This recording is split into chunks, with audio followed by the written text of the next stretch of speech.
दोस्तों, विदेशों में हमारा डंका यानी कि भारत का डंका, मोदी जी का डंका किस तरह से बज रहा है, आज मैं आपको ये विस्तार से बताती हूँ। न्यूयॉर्क टाइम्स ने आरएसएस को लेकर एक खबर छापी है। ना सिर्फ एक खबर छापी है बल्कि फ्रंट पेज पे ये खबर छापी है जो आपको दिखाई दे रही है। हिंदी में भी बताऊंगी कि क्या लिखा है। अगर साफ शब्दों में समझा जाए तो इसमें लिखा है कि आरएसएस खलनायक है। इसी के साथ यहाँ पर आरएसएस जिस तरह से देश के तमाम संगठनों, पुलिस, मीडिया, सरकार, शासन, इसमें जिस तरह से अपनी पैठ बना रहा है, अपनी पैठ मजबूत कर रहा है, उसे लेकर भी यहाँ पर टिप्पणी की गई है। कहा गया है कि इन सब संस्थाओं पर आरएसएस धीरे धीरे कब्जा कर रहा है। आरएसएस को एक गुप्त संस्था भी बता दिया।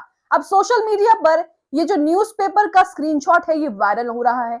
लोग कह रहे हैं कि आरएसएस की करतूत ना सिर्फ देश में बल्कि विदेशों में भी जो है वो जानी जा रही है। विदेशों को भी अच्छे से पता है कि आरएसएस देश के लिए कितना खतरनाक है, लेकिन कुछ नफरती चिंटू लगातार जो हैं वो आरएसएस को पनाह दे रहे हैं।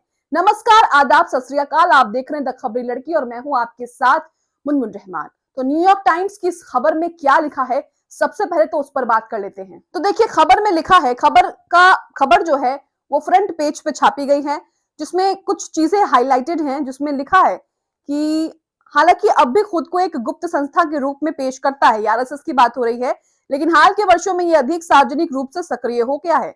इसके सदस्य और इसका प्रभाव हर जगह मौजूद है। इसी के साथ बराबर में यह लिखा है कि आरएसएस ने भारत की संस्थाओं में इस हद तक घुसपैठ कर ली है और उन्हें अपने नियंत्रण में ले लिया है कि इसकी गहरी जड़ें ये सुनिश्चित करेगी कि मोदी के सत्ता से हटने के बाद भी ये एक शक्तिशाली ताकत बनी रहे। यही समृद्ध समूह के एक विश्व जाल के माध्यम से भारत के समाज, सरकार, अदालतों, पुलिस, मीडिया और शैक्षणिक संस्थाओं में अपनी पैठ बना लेता है और अपने प्रमुख सदस्यों को इन सभी में स्थापित कर देता है। ये राजनीतिक करियर बनाता है और बिगाड़ता है। ये हिंदू राष्ट्रवादी सक्रियता के माध्यम से युवाओं को अपने समुदाय में प्रासंगिक और प्रभाव का मार्ग दिखाकर पूरे देश में वफादारी हासिल करता है। तो ये तमाम चीजें न्यूयॉर्क टाइम्स की इस खबर में लिखी हुई है जो समझने लायक हैं। गोदी मीडिया को इस पर जमकर मिर्ची लग गई। गोदी मीडिया के पेट में दर्द हो गया कि आरएसएस को लेकर न्यूयॉर्क टाइम्स ने ये क्या छाप दिया। अब न्यूयॉर्क टाइम्स जो है वो एक बहुत ही फेमस और नोन अखबार है और न्यूयॉर्क टाइम्स की खबरों की वैल्यू क्या है ये तो बताने की जरूरत नहीं है, लेकिन गोदी मीडिया इस पर किस तरह से रोना रो रही है ये भी आपको बताते हैं। उससे पहले कुछ रिएक्शन देखिए कि जब ये खबर आती है तब आरएसएस के नफरती चिंटू और आरएसएस के पाले हुए लोग किस तरह से इस पर प्रतिक्रिया दे रहे हैं और इस पर बचाने की, इस पर जो है लीपापोती करने की कोशिश कर रहे हैं। अब अपनी स्क्रीन पर ये ट्वीट देख रहे हैं जिसमें मीनाक्षी जोशी ने ये न्यूयॉर्क टाइम्स का अखबार की जो खबर है ये शेयर की है और लिखा है, RSS is not any secret society, it's working openly for the society, by the society and in the society. यानी कि आरएसएस कोई गुप्त संस्था नहीं है, ये सोसाइटी के अंदर रहकर सोसाइटी के लिए, सोसाइटी की वजह से काम कर रही है। मीनाक्षी जोशी ये कहती हैं।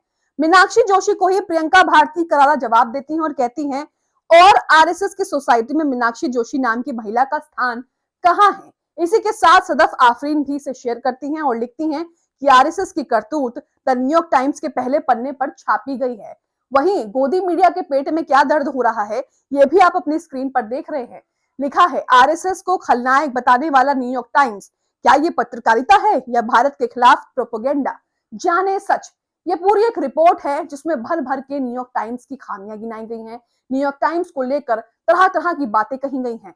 ये जो लोग हैं ये अपनी पत्रकारिता छोड़कर दुनिया भर के अखबारों और मीडिया की पत्रकारिता का सर्टिफिकेट बांट रहे हैं कि कौन सच्चा पत्रकार है। ये खबर जी न्यूज की है और जी न्यूज में कितने सच्चे और अच्छे पत्रकार हैं ये तो बताने की जरूरत नहीं है।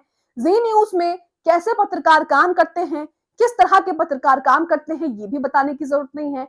लेकिन देखिए किस तरह से इनके पेट में दर्द हो रहा है और ये कह रहे हैं कि आरएसएस को ऐसा बता दिया, आरएसएस को वैसा बता दिया। इसी के साथ ये लोग ये भी कह रहे हैं कि न्यूयॉर्क टाइम्स अखबार जो है वो सिर्फ एक प्रोपेगेंडा फैलाता है। अब आरएसएस को लेकर विदेशों में जो खबरें छप रही हैं उन पर आपकी क्या राय है? न्यूयॉर्क टाइम्स कह रहा है कि यह एक गुप्त संस्था है जो लगातार भारतीय संस्थानों में अपनी पैठ मजबूत कर रहा है और अपनी जगह जो है वो मजबूत कर रहा है। मोदी की सत्ता जाने के बावजूद भी आरएसएस एक शक्तिशाली संगठन के रूप में बना रहेगा और यही इसका लक्ष्य है। अब न्यूयॉर्क टाइम्स की खबर में जो कुछ छपा है आप उसे लेकर क्या सोचते हैं? क्या वाकई ये प्रोपोगेंडा है या फिर आरएसएस की करतूतें अब ना सिर्फ देश में बल्कि विदेशों में भी इन करतूतों की पोल खुल रही है? कमेंट बॉक्स में अपनी राय जरूर बताएं। इसके साथ ही वीडियो को शेयर जरूर करें, अच्छा लगा हो तो लाइक करें, साथ ही हमारे चैनल द खबरी लड़की को सब्सक्राइब करें और हमारे फेसबुक पेज को फॉलो करना ना भूलें।